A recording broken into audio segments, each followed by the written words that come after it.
Olá, amigos, boa noite. Mais uma quarta-feira de reunião pública aqui no GEF. Em breve estaremos já recebendo nossos amigos, nossa palestrante, dentro de alguns instantes. Mais alguns segundos. Oi, Alexandre, boa noite. Seja bem-vindo, irmão. Boa noite, Machado. Seja bem-vindo. Muito bem. Nossa palestrante já está entrando já em alguns segundos. Obrigado. Ana Maria também, seja bem-vinda. Boa noite. Muito bem. Nossa quarta-feira de reunião pública aqui no GEF. Dentro de alguns instantes, nossa palestrante já vai estar aqui. Deixa eu verificar se ela já está pedindo aqui. Não. Mais um minutinho só mais alguns segundos. Ah, é o César, eu achei que era o Machado. Obrigado, Alexandre. Boa noite, César. Desculpa a confusão, eu achei que era o Machado. Tudo certo. Nosso irmão, trabalhador do GEF, César. Muito bem, muito bem.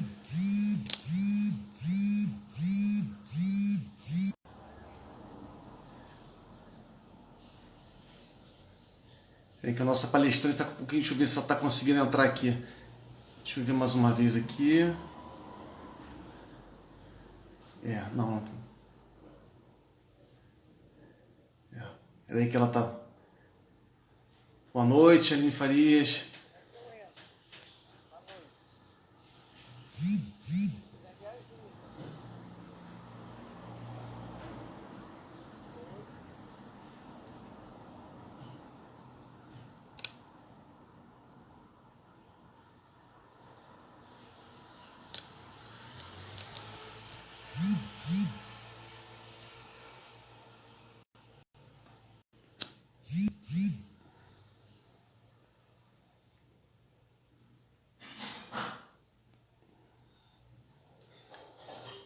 Estou só aguardando nossa palestrante aqui, tá? Só mais alguns segundos. Deixa eu dar mais uma olhadinha aqui.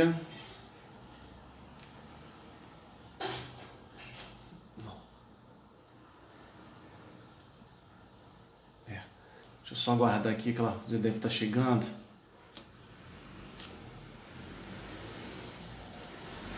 Boa noite, Luiz. Boa noite, Jorge. Seja bem-vindo.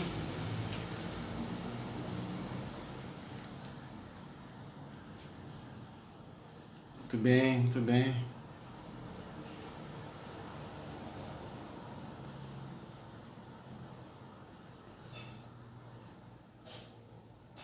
Boa noite, Sheila. Seja bem-vinda. Nossa quarta-feira de reunião pública aqui no GEF. Dentro de mais uns instantes, deixa eu ver se a nossa palestrante já está aqui, conectada.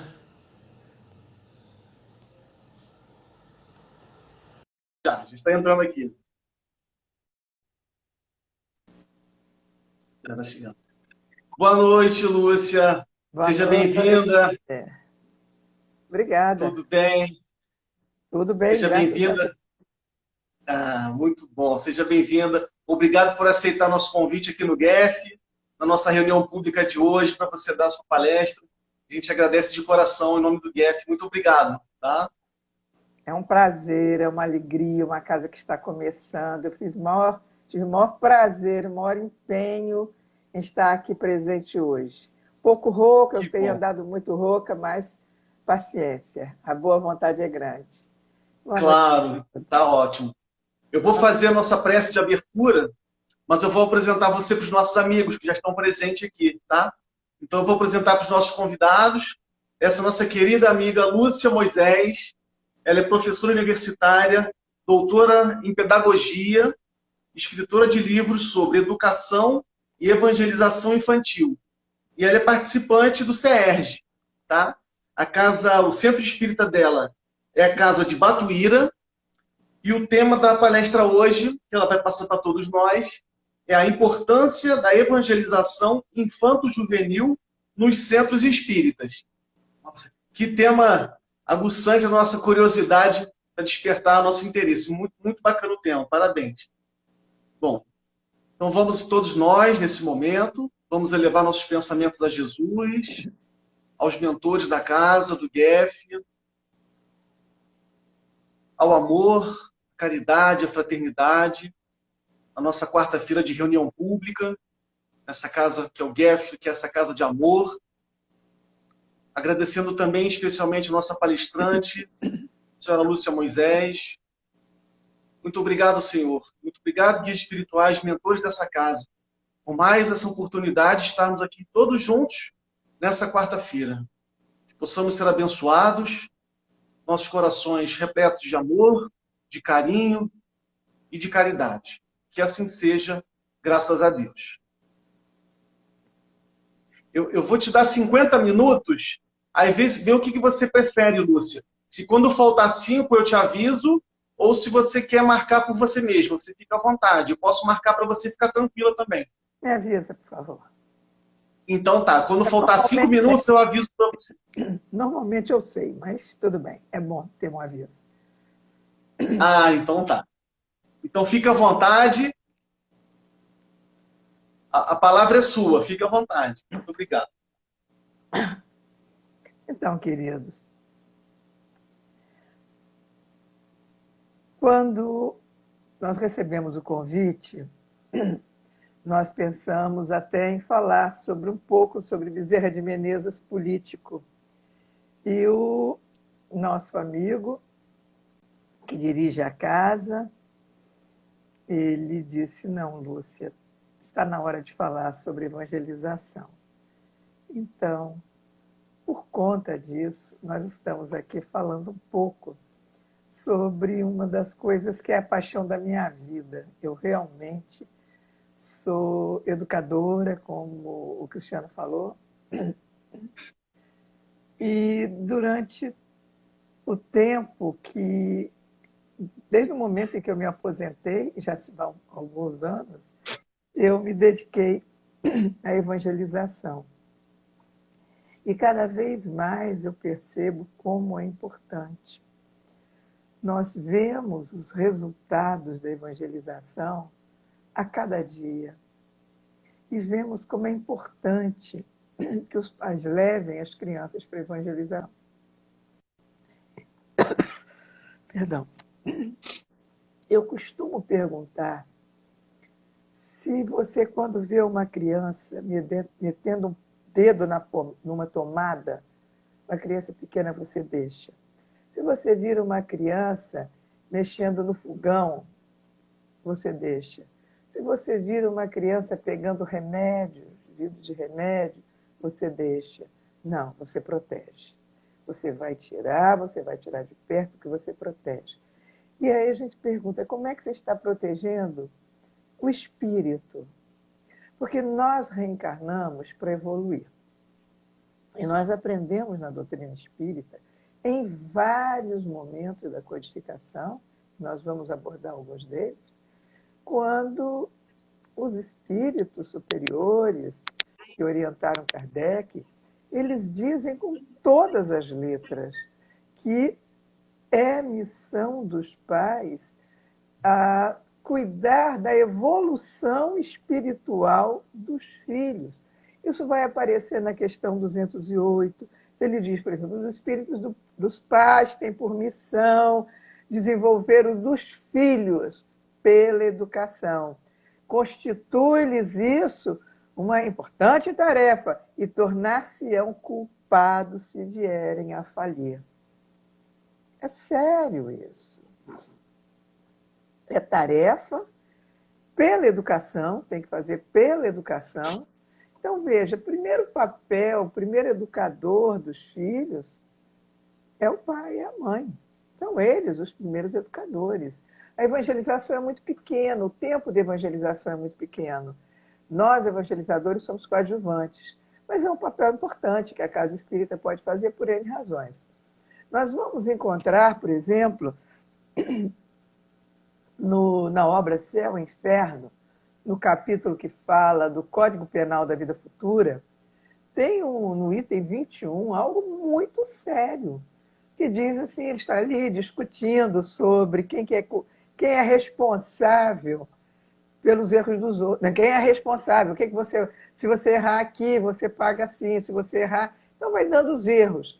E aí, no 21, ele vai dizer o seguinte, mas, ninguém é responsável pelos erros dos outros. Que bom! Ai, que bom! Só que tem uma vírgula. E a frase continua. Como é que continua? A não ser que você tenha feito com que o outro erre pelo seu mau exemplo.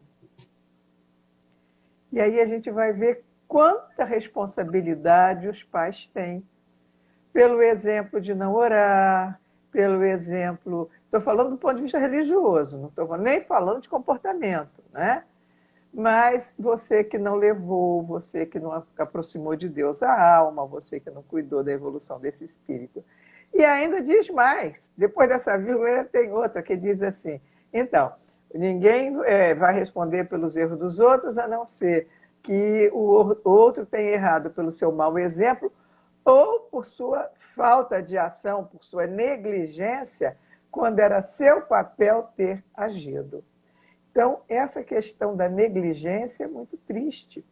Nós conhecemos um caso que eu costumo contar muitas e muitas vezes, de uma evangelizadora que, numa roda de conversa com os evangelizadores, foi perguntado por que você se tornou evangelizadora, como é que foi seu início? E ela já assim, um pouquinho mais avançada até na idade, não era tão jovenzinha, ela diz quase chorando. Perdão. Eu cheguei na evangelização pela dor. Imaginem que eu, espírita, tinha 2 filhos, um menino já crescidinho e uma menina bem bebezinha. E eu fazia evangelho no lar e trazia meu menino e ele dizia que não gostava, que não queria. Aí eu fui deixando. Aí levei para evangelização. Ele foi uma vez, foi dois, depois, não quero ficar brincando e tal. Mas eu também nunca liguei, deixei. E aí, o tempo passou, a minha filha foi crescendo, e quando chegou na hora dela também do Evangelho do Lar, eu dizia, ele não queria, por que eu vou chamar também? Não chamou. Depois, na hora da evangelização, a mesma situação. Aí ela não gosta, ele não gosta, capaz dela não gostar também. E não levou. E o que aconteceu? A menina tinha diabetes infantil, com 10 anos veio desencarnar. E essa mãe teve o desprazer de receber numa mesa mediúnica uma mensagem em que a própria filha, claro, através de alguém que ajudou, veio cobrar. Minha mãe, você era espírita, você deixou que eu vivesse sem conhecer nada de Jesus, nada da espiritualidade, eu estou sofrendo muito. Está sendo muito difícil. Por que você não me levou para a evangelização? Por que você não me levava, não deixava eu participar do Evangelho do Lar? E você fazia? Você nunca me protegeu? Isso é muito sério. Então, quando lá ele fala do Código Penal, é nesse sentido, a gente vai pagar. Santo Agostinho, no Evangelho segundo o Espiritismo, no capítulo 14, ele tem uma fala belíssima, longa, belíssima, no capítulo que fala Honrai Pai e Mãe, que ele diz o seguinte, temos que fazer como bom jardineiro que corta os galhos tortos, os brotos que vão nascendo tortos. Por quê? E Kardec também, os espíritos vão dizer para Kardec, na questão 582, que tem pais que estão mais preocupados com as plantas do seu jardim, colocar estacas nas plantas dos seus jardins, do que de cuidar dos próprios filhos. E Santo Agostinho fala nessa questão das guias, das estacas. O que vem a ser estaca? Vamos pensar. Quem é esse espírito que chega na sua casa? Quem é o filho? Quem é a filha? Nós não trazemos escrito aqui.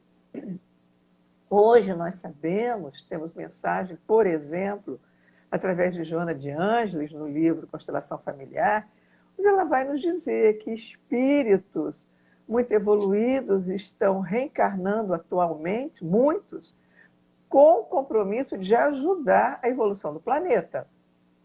Nós sabemos isso, nós vamos daqui a pouco chegar lá.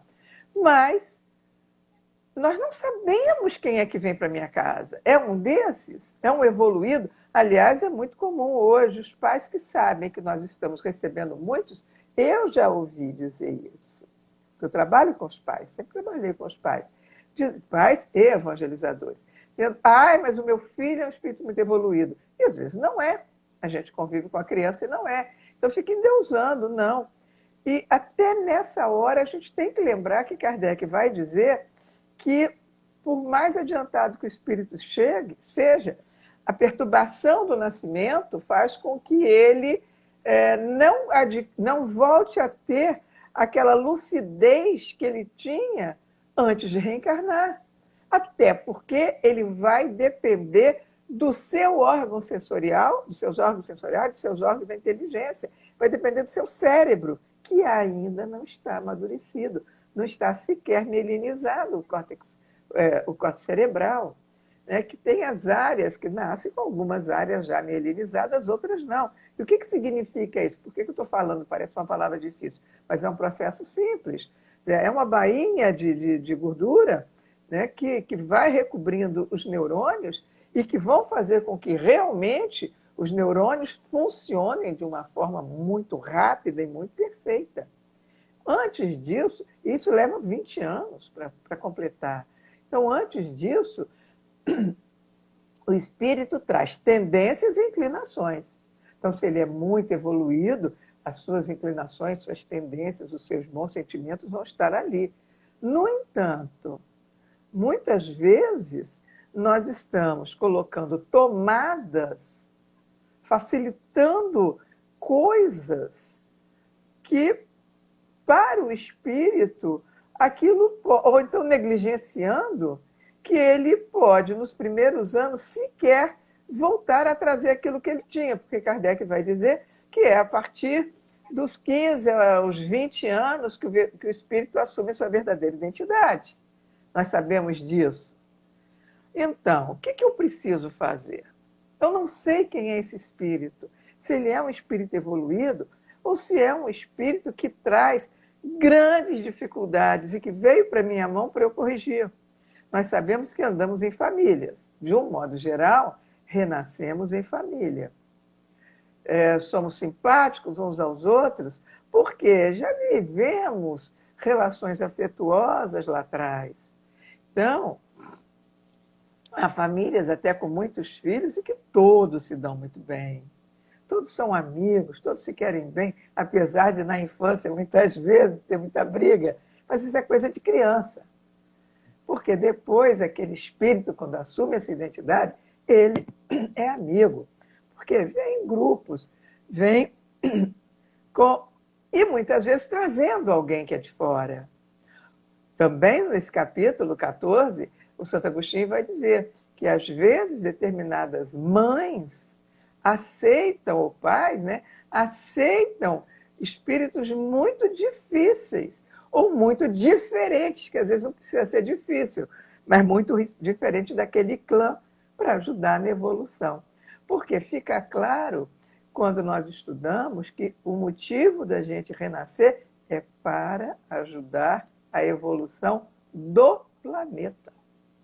Então, para ajudar a evolução do planeta, Deus manda os filhos para as nossas famílias, para as nossas casas, e conta com os pais para isso. Mas nós vemos hoje que nós estamos vivendo alguns problemas, né? Então, por exemplo, né, a gente sabe que o espírito, está lá na questão 383, né?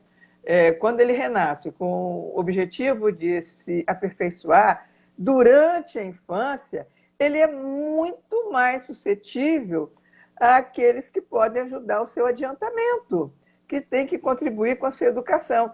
Então, eu não sei quem é o espírito que eu recebo na minha casa. Eu parto do pressuposto que, seja quem for, Se for muito evoluído, ele ainda não está lembrando das coisas que ele trouxe. Se ele for, porque ele conta com o cérebro que ainda está em desenvolvimento. Se ele não for, eu tenho por obrigação educá-lo, levá-lo para a senda do bem. Por quê? Eu costumo, quando faço essa palestra, eu costumo fazer assim. Eu digo assim, vamos pensar que aqui, ó, nesse canto aqui, estão os espíritos ou adversários ou comparsas desse meu menino, dessa minha menina. Tá? Ele está protegido, enquanto está aqui comigo, com raras exceções, existem também as exceções, existe a obsessão infantil, mas isso é outro capítulo, mas via de regra, não. E eu começo desde cedo, e hoje até com a evangelização de bebês, eu começo a levar essa criança para a casa espírita. Eu começo a familiarizar essa criança com o evangelho do lar. Eu começo a levar para a evangelização. O que significa levar para a evangelização? Vocês já imaginaram a quantidade de bons espíritos que devem estar naquele ambiente? São os mentores da casa, são os anjos guardiães de todas aquelas crianças ou jovens. Temos ainda os amigos espirituais deles, os familiares queridos. Temos dos pais que ali estão, que levaram. Então, é um ambiente com tanta energia positiva que eu digo sempre que talvez a maior tarefa da evangelização dos pequenos seja muito menos, falando dos muito pequenos, dar o conteúdo, passar o conteúdo, do que fazer uma amizade, uma proteção, uma sintonia forte com os amigos espirituais. Então, é como se os espíritos dissessem assim, nós somos da casa de Batuíra, e você falou aí no início, né? Batuíra é, assim, um espírito muito amado por todos nós. Batuíra foi um dos maiores divulgadores espíritas do início do século. Ele vem para o Brasil, ele é português, ele vem para o Brasil muito jovenzinho, e vai para São Paulo, conhece o espiritismo, e vai divulgar. E ele é de uma caridade, ele abre a porta da casa dele ele trabalhava com cura, ele fazia curas, ele trabalhava com homeopatia, ele dava passe e abria a casa dele para atender as pessoas que precisavam. Então, nós que somos da casa de Batuíra temos eu tenho verdadeiro amor por Batuíra. Eu imagino, né, ele se manifesta na nossa casa, na mesa mediúnica, eu participo da mesa mediúnica. Então, gente, ele fala pouco, como os espíritos mais evoluídos, eles falam pouco. Mas quando o Batuíra chega, o nome dele é Antônio Gonçalves Batuíra. Antônio Gonçalves da Silva, e assumiu o nome de Batuíra. Batuíra é um passarinho muito rápido. E o Batuíra, quando era jovem, ele entregava jornais. Ele andava muito rápido, então o nome... Muita gente, eu estou dando essa explicação porque a gente gosta tanto do Batuíra e no Rio ele é pouco conhecido. Pensam até que é algum índio. Se fosse, não teria o menor problema. Eu não tenho nenhum tipo de preconceito e acho que a gente tem que respeitar, porque tem uns maravilhosos, né? Então, não é essa a questão. Mas Batuíra tem esse apelido que ele incorpora ao nome. Então, quando chega na nossa casa, quando ele as mensagens que manda para os evangelizadores é de uma vibração tão amorosa. Os mentores da nossa casa, a irmã Rosa, a irmã Antônia, a Nália Franco, quando chegam e dão mensagens para os evangelizadores, a gente sente que coisa maravilhosa. Então, voltando à minha linha de raciocínio, a gente diz o seguinte: se ele tem lá aqueles adversários que eu falei que estão do lado de lá, você vai, familiariza, não só na sua casa, mas leva para a casa espírita, entra naquele ambiente e aí veja quantas vezes as crianças estão brigando, são vítimas de bullying, se aborrece. Os mais velhinhos vão começando, às vezes, a ser convidados para uma droga, para isso, para aquilo, coisas erradas, para bebida. vão à casa espírita, tomam passe, tem a fluidoterapia, tem a palestra, tem o trabalho, né, da evangelização, que hoje é tão dinâmico, é tão bonito, é tão divertido, é lúdico, e dá aquele sentimento de pertencimento, e ele vai crescendo naquele ambiente, e cada vez que ele chega e toma seu passe, se harmoniza, vocês estão vendo, é a harmonização que vai chegando, é aquela sintonia que vai se fazendo, e aí ele vai chegando aos 15, 16, 17 anos, e a sua verdadeira identidade surge. E o que vai acontecer com aqueles que estão lá? Não conseguem chegar, porque mudou a sintonia. Então, quando a gente ouve lá, naquela questão, que a questão do Código Penal, que vai ser punido pelo exemplo ou pela negligência, ninguém pode dizer que não, que sabe, deixa. Eu tenho divulgado muito um livro, Educação em Dois Mundos, de um espírito chamado Cristiano, que foi psicografado por Vinícius Lara. Vinícius Lara é uma promessa no movimento espírita nacional. Ele é fantástico, tem um trabalho lindo. E nesse livro, quem escreve o livro é um evangelizador brasileiro. Foi um grande evangelizador, ele não dá o nome, ele usa um pseudônimo. Nós não nos sentimos no direito de dizer que é isso ou aquilo, fulano ou fulano, mas ele conta que ele conviveu, ele desencarnou no início do anos 2000, e ele conhece bem a nossa realidade. Então ele diz assim, muitos pais não levam as crianças para a evangelização porque dizem assim, é muito pequeno, não precisa ir à casa espírita, quando crescer um pouquinho ele virá. Então ele diz assim, você vai esperar que ele cresça, você não sabe quem é esse espírito. Então, quanto mais cedo você leva, maior a sintonia com os bons espíritos. Não tem justificativa. Outra coisa que eles dizem é assim, isso o Cristiano, dizendo nesse livro Educação entre Dois Mundos. Religião é algo sério. Não posso constranger a minha princesa a seguir o mesmo caminho que eu segui. É preciso que tenha liberdade para agir melhor. E aí ele também usa aquele argumento que todos nós conhecemos, né? Você manda seu filho para a escola, você alfabetizou? Mandou? Você manda para a escola mesmo quando ele está contrariado?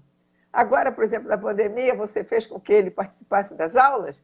Você deu vacina? Agora, bela notícia, acabei de ouvir, né? Está chegando a vacina aí para a gente, né? Então vamos vacinar, quando chegar a hora de vacinar, vai vacinar, tem vacinado, a sua criança vai. Por quê? Mas ele não gosta, ele não esperou, não foi ele que escolheu. Você faz porque você é responsável por ele, você sabe o que é melhor. É a mesma coisa a evangelização. Não vamos esperar que ele escolha. E outra coisa que o Cristiano fala, que para mim ainda é o pior, é dizer assim, mas eu preciso que ele vá. Está na hora da escola, a evangelização pode atrapalhar, já vai para a escola a semana toda, a evangelização é de manhã, deixa ele dormir, ou isso ou aquilo. Então, o próprio Cristiano, ele vai dizer o seguinte, faz.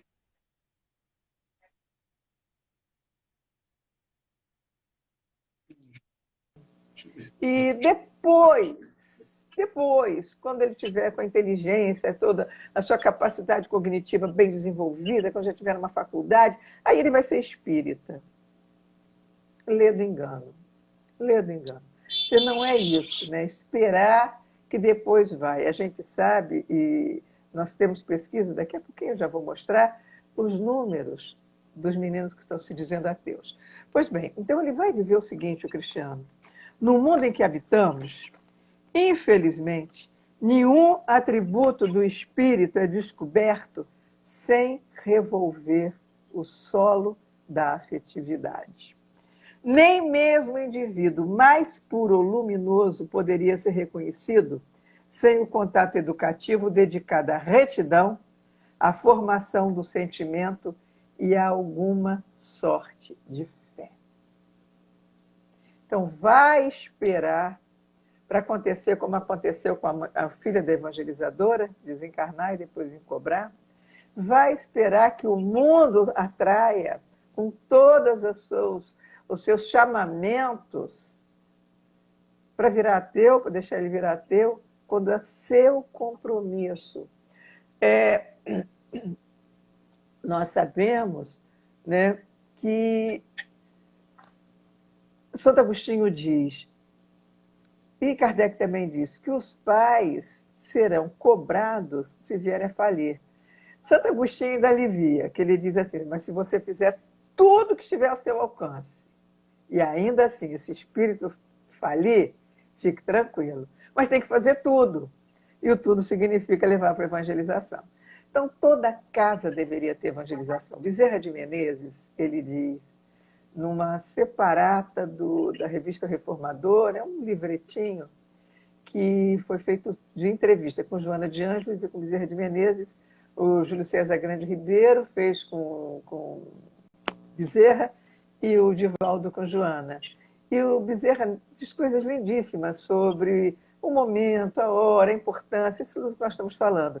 E ele diz, dentre as atividades de uma casa espírita, a evangelização é da maior importância. Então, tem que fazer todo o esforço para se ter a evangelização.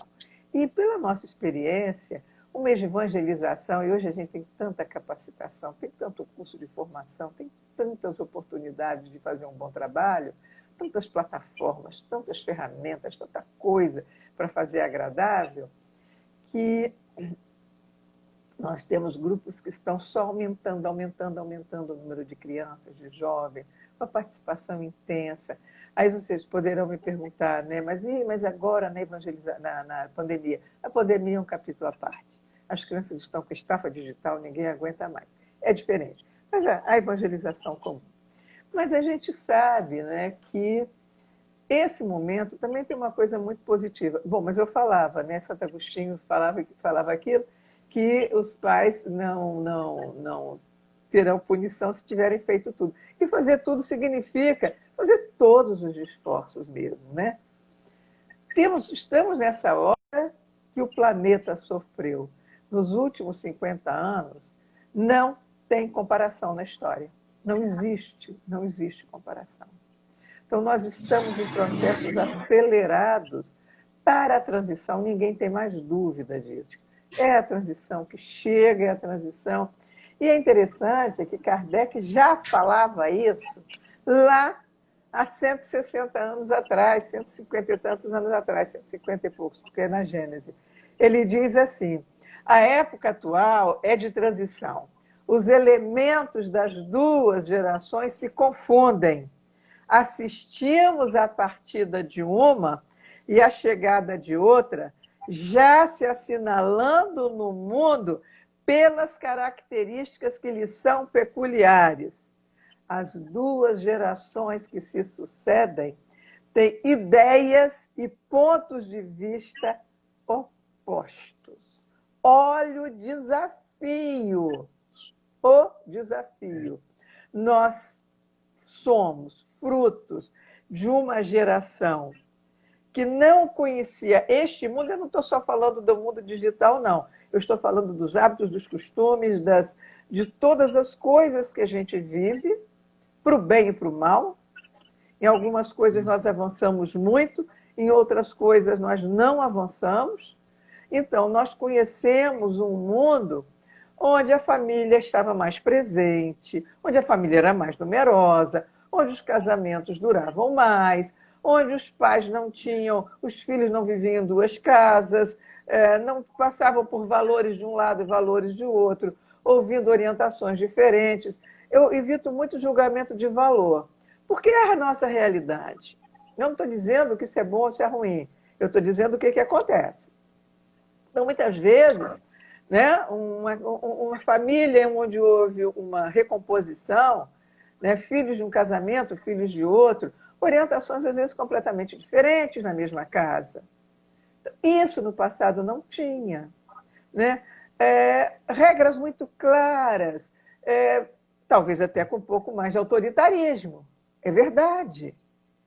Papai falou, mamãe falou, é palavra, vou ter que obedecer. Hoje tem muito mais diálogo. Enfim, o que eu estou dizendo é que são duas gerações muito diferentes.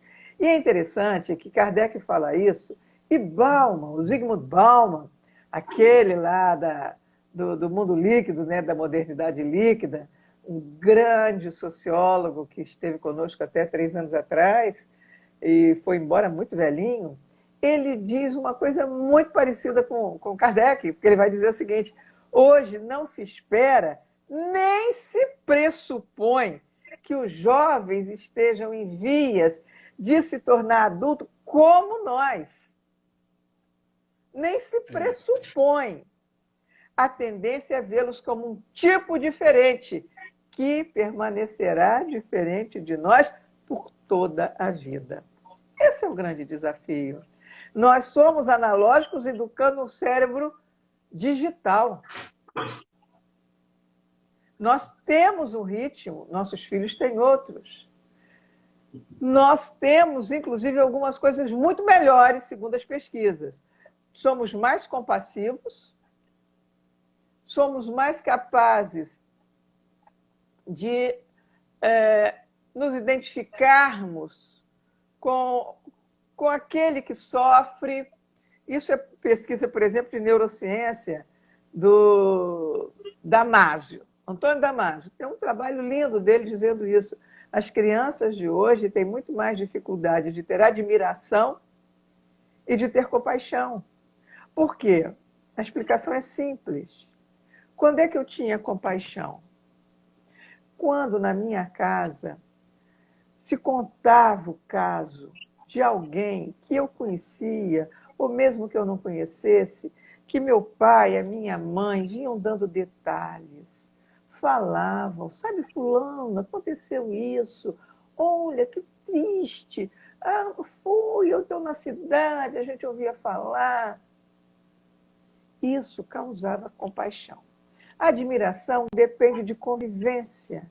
Mas aquela pessoa extraordinária, olha aquela professora, olha aquela pessoa, olha isso, conviver, olhar, observar, ou mesmo ler a respeito, conhecer uma história, uma biografia. Hoje, as nossas informações que passam,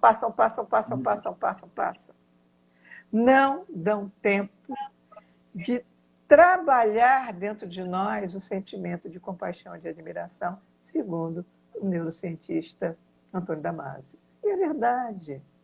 Porque quando você vê alguma notícia que talvez pudesse causar comoção na criança, imediatamente vem lá, olha, o futebol, o Brasil, o Flamengo ganhou, não ganhou, a previsão do tempo, a eleição, isso e aquilo, acabou.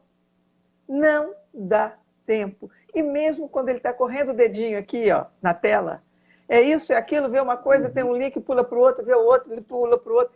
Então, nossa mente é uma mente inquieta.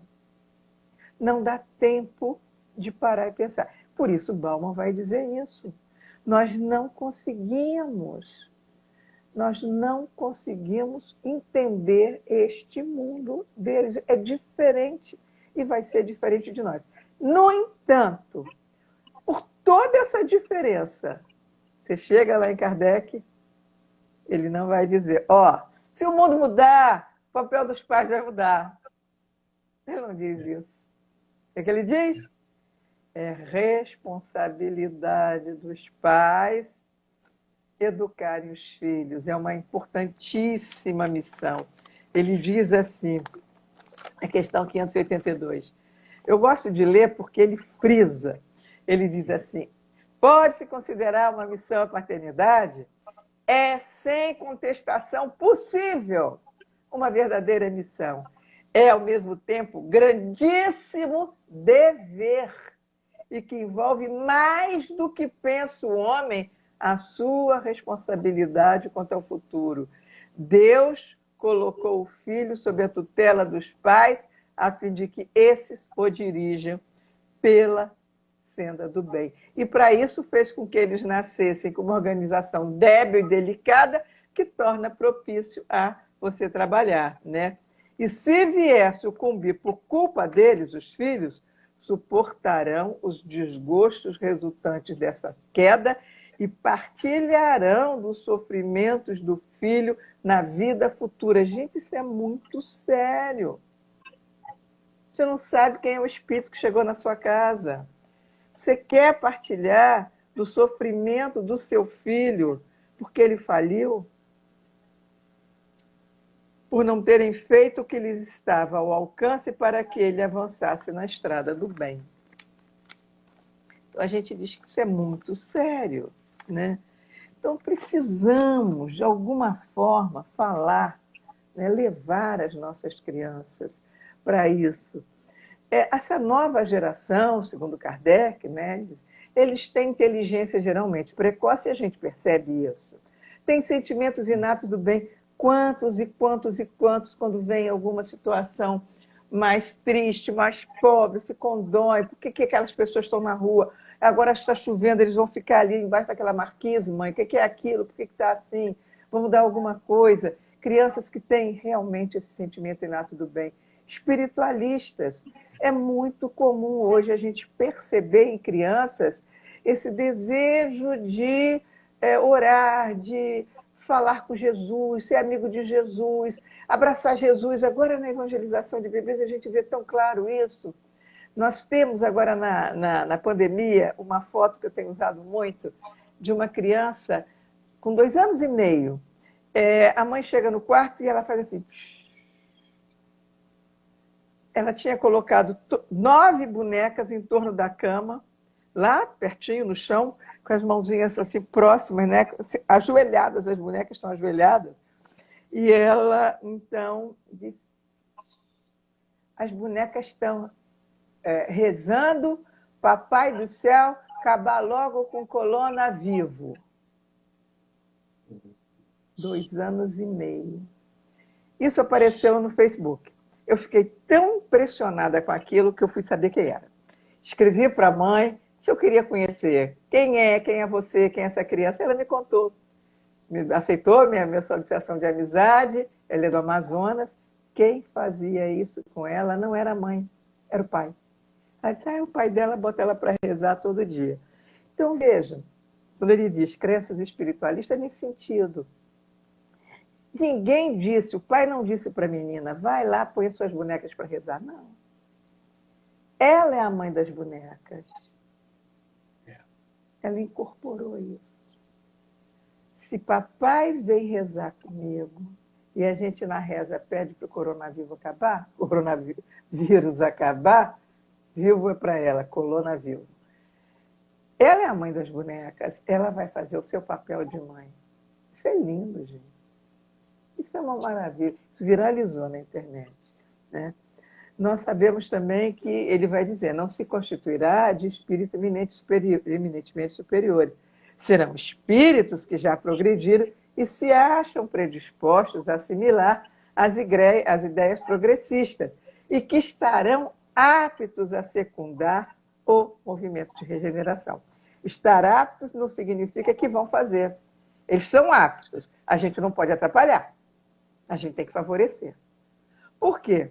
Se você pega esse espírito, eu recomendo sempre que se leia em Libertação, o capítulo onde a mentora Margarida, que é iluminada, que é aquele espírito que quando chega jorra a luz, e que vai ser mãe, vai ser filha de Margarida, que é atormentada pelo obsessor, o Gregório, ela vai ser filha de Margarida. E essa mentora maravilhosa, ela diz, eu vou me esquecer.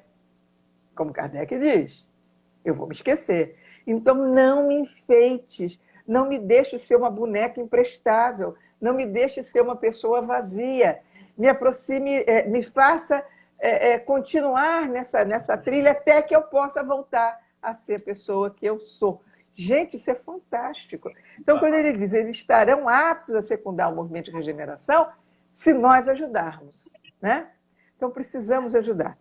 Tem pesquisas, queridos, que eu estou assim muito impressionada. Essa pesquisa eu li agora, tem coisa de umas 2 semanas, né? Foi feita na Universidade Federal do Rio Grande do Sul, com mais de 2.500 jovens, 58% meninas e um pouco menos meninos, né? 41%, com idade entre 12 e 18 anos. E o que foi perguntado a eles? Vocês têm religião? Vocês acreditam em alguma coisa? Eu fiquei chocada. 12 a 18 anos no Brasil. Uma população grande, uma amostra, com 2.570 jovens. Resposta: 22,3% não tem religião nesse grupo de 12 e 18. E uma outra pesquisa mostra que religião se aprende com os pais. Normalmente são os pais que levam e depois eles vão ficando, né? E ainda assim, né?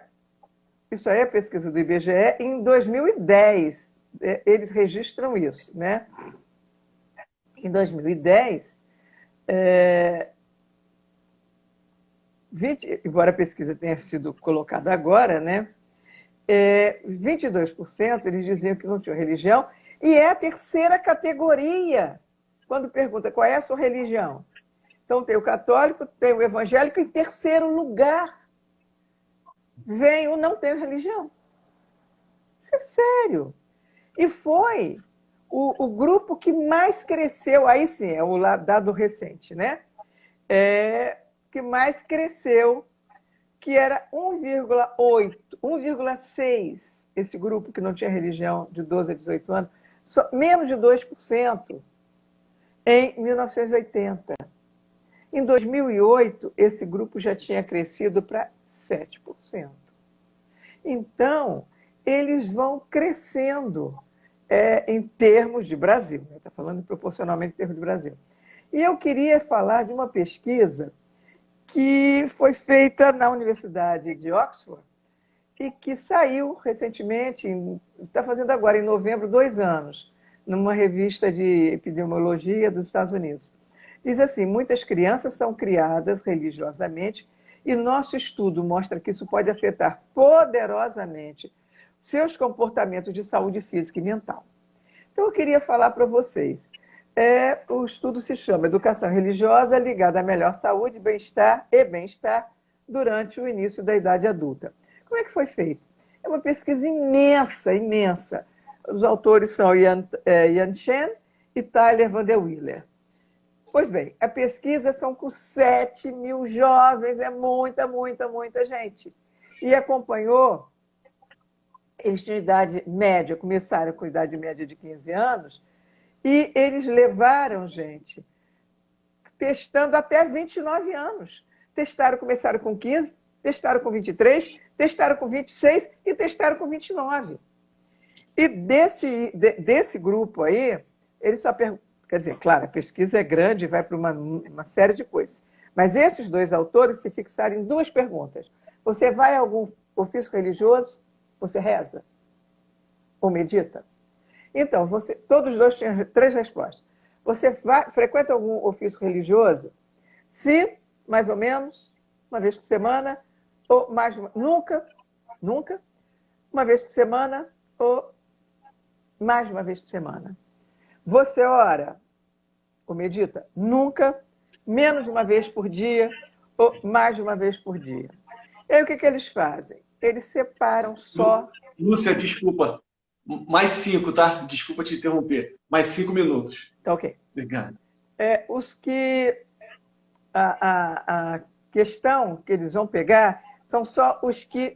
Abandonam os que não oram, os que não frequentam, ou só uma vez ou outra, e pegam aqueles que oram mais de uma vez por dia e que frequentam pelo menos uma vez por semana. Queridos, o que eles conseguem é uma quantidade absurda de bem-estar, satisfação com a vida, boa vida afetiva, autoestima elevada, bom controle das emoções, forma adequada de se expressar emocionalmente, força de caráter, frequência a trabalhos voluntários, senso de missão. que eu vim fazer aqui? Né? Capacidade de perdoar as faltas alheias, porque ora todos os dias. Né?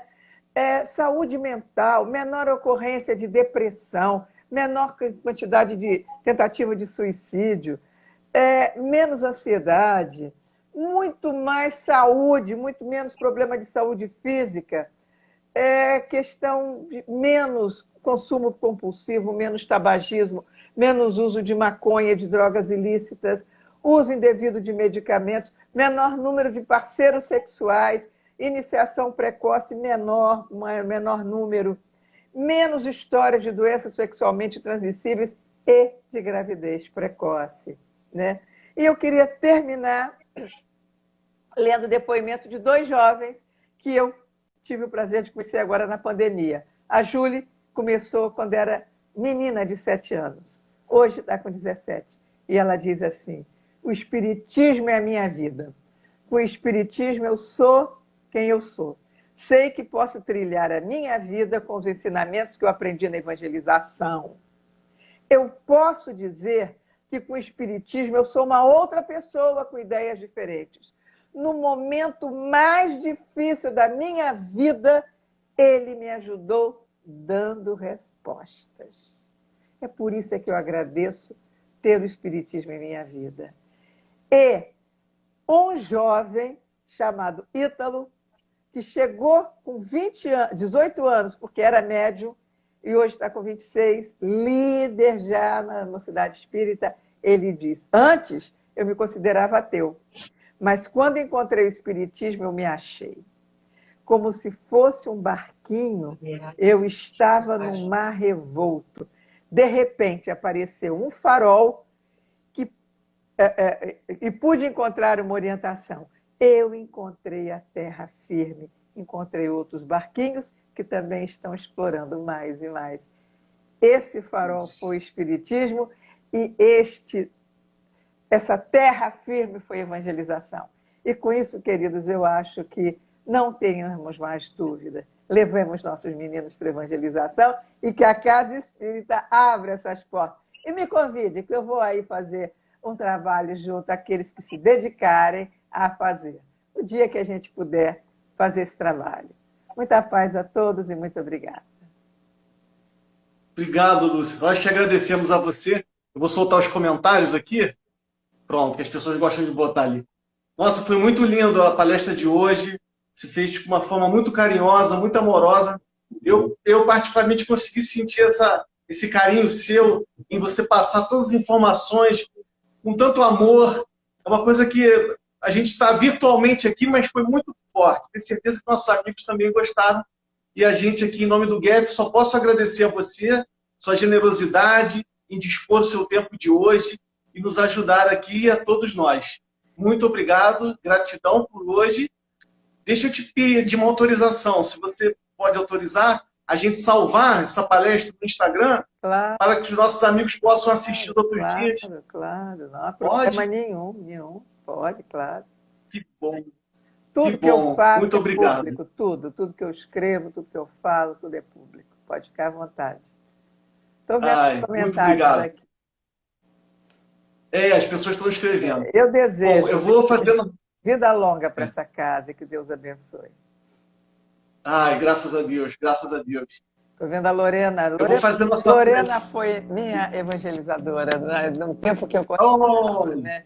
Um beijo, Lorena. A Lorena é muito querida. Gostamos muito dela. Ela é muito especial. Uma pessoa fantástica. Muito bacana. Eu vou fazer nossa prece, então, de encerramento e depois eu vou me despedir de você e dos nossos queridos amigos. Tá?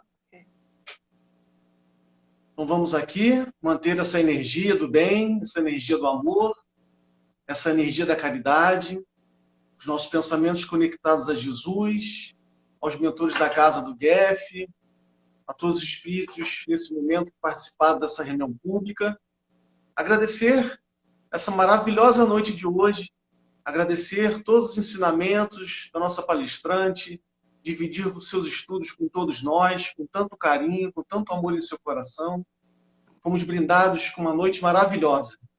Então só podemos agradecer e pedir forças ao Senhor Jesus e todos os mentores para que possamos continuar no caminho do bem, no caminho do amor, no caminho da gratidão e da caridade. Que assim seja, graças a Deus.